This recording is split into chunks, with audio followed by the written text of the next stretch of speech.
Hello, welcome back to my YouTube channel. എല്ലാവരും സുഖമായിരിക്കുന്നല്ലോ അല്ലേ? ഇന്നത്തെ വീഡിയോയിലൂടെ ഷെയർ ചെയ്യാൻ പോകുന്നത് നിധു ബേബിക്ക് രാവിലെയും ഉച്ചയ്ക്കും നൈറ്റും പിന്നെ ഇടയ്ക്ക് സ്നാക്സൊക്കെ ആയിട്ട് എന്തൊക്കെയാണ് കൊടുക്കുക എന്നുള്ളതിനെ കുറിച്ചാണ്. അപ്പോൾ എല്ലാവർക്കും പുതിയൊരു വീഡിയോയിലേക്ക് സ്വാഗതം.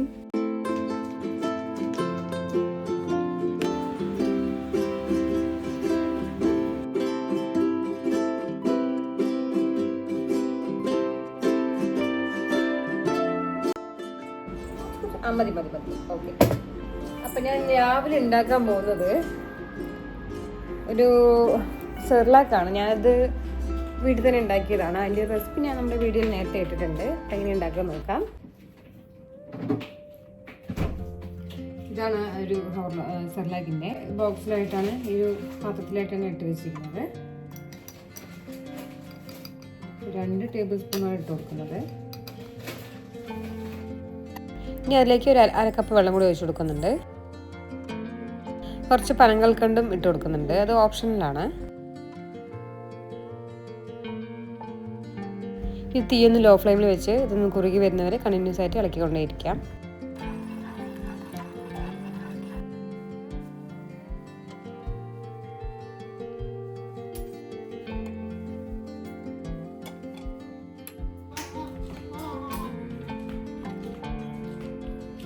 ഈ ഒരു സെർലാക്ക് ഞാൻ ആഴ്ചയിൽ 2-3 ദിവസമാണ് കൊടുക്കുന്നത്. ബാക്കിയൊക്കെ രാവിലെ മുട്ട തന്നെയാണ് മാക്സിമം കൊടുക്കാറ്. ഈ ഒരു സെർലാക്ക് നമുക്ക് ബ്രേക്ക്ഫാസ്റ്റ് ആയിട്ട്, ലഞ്ചായിട്ടോ ഡിന്നറായിട്ടോ ഒക്കെ കൊടുക്കാം. ചൂടുണ്ടേ, അവളെന്നെ തനിയെ കഴിച്ചോളും. ആദ്യമേ കുറച്ച് കൈ കൊണ്ട് പിടിച്ച് കൊടുത്തിട്ടുണ്ടായിരുന്നു. പിന്നെ ഇപ്പോൾ അവൾ തനിയെ കഴിക്കാൻ തുടങ്ങി. ഈ തനിയെ കഴിക്കുന്നതെന്ന് പറയുമ്പോൾ ഒരാൾ കൂടെ ഇരിക്കണം. കഴിച്ച് കുറച്ചുകൂടി കഴിയുമ്പോൾ അവളത് സ്പൂൺ കൊണ്ട് കളിക്കാനും പിന്നെ താഴെ കളയാനൊക്കെ നോക്കും. ഇപ്പോൾ കുറച്ച് കഴിയുമ്പോൾ അവൾക്ക് കഴിച്ച് മതിയാകുമ്പോൾ ഞാൻ തന്നെ വായി കൊടുക്കും. ഇതുവരെ രാവിലെ എണീക്കാൻ ഒരു 9 മണിക്ക് കഴിയും. 9 മണിക്ക് എണീക്കുകയാണെങ്കിൽ ഒരു 9:30 ആവും ബ്രേക്ക്ഫാസ്റ്റ് കൊടുക്കാൻ.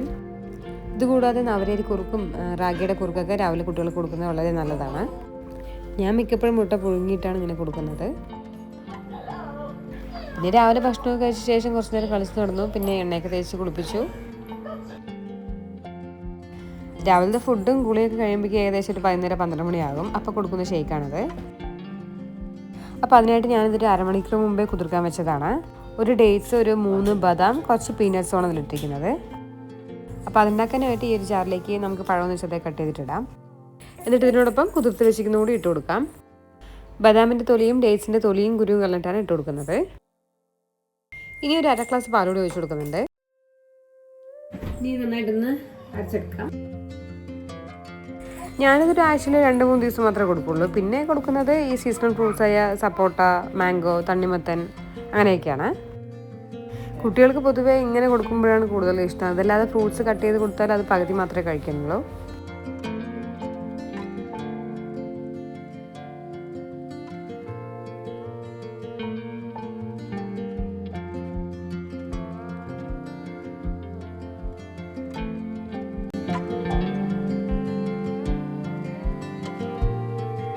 അങ്ങനെ ഉച്ചഭക്ഷണം കഴിക്കുമ്പോൾ ഏകദേശം ഒരു 1:30 ആകും. ഉച്ചയ്ക്ക് കഴിക്കാൻ കൊടുക്കുന്നത് ഞങ്ങൾ കഴിക്കുന്ന ഭക്ഷണം തന്നെയാണ് കൊടുക്കുന്നത്. കുറച്ച് ചോറും പിന്നെ കുറച്ച് സാമ്പാർ, പിന്നെ ബീട്രൂട്ട് ഉപ്പേരി, പിന്നെ അവൾക്ക് യോഗട്ട് ഭയങ്കര ഇഷ്ടമാണ്. അപ്പോൾ അതും കൂടിയാണ് കൊടുക്കുന്നത്.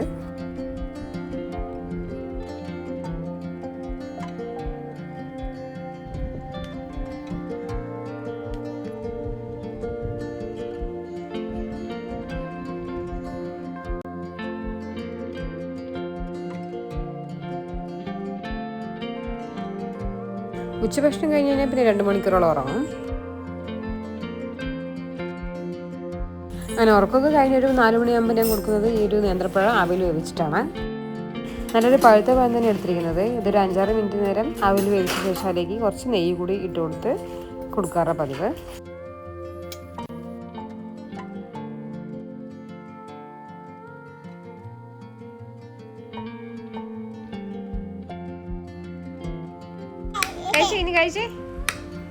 ഇതല്ലാതെ ഞാൻ പിന്നെ കൊടുക്കുന്നത് സ്വീറ്റ് പൊട്ടാറ്റോ സ്റ്റീം ചെയ്തിട്ടാണ്. അതിലേക്ക് കുറച്ച് നെയ്യും പിന്നെ സോക്ക് ചെയ്ത് വെച്ച ഡേറ്റ്സും ഇട്ട് നല്ലോണം ഉടച്ചിട്ടാണ് കൊടുക്കുന്നത്.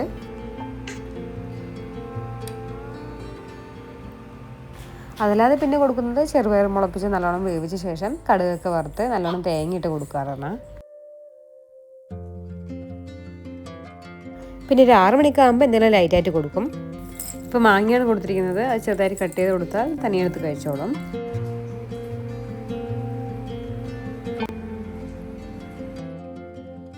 പിന്നെ ഡിന്നർ കഴിക്കാൻ ഏകദേശം 9 മണിക്ക് കഴിയും.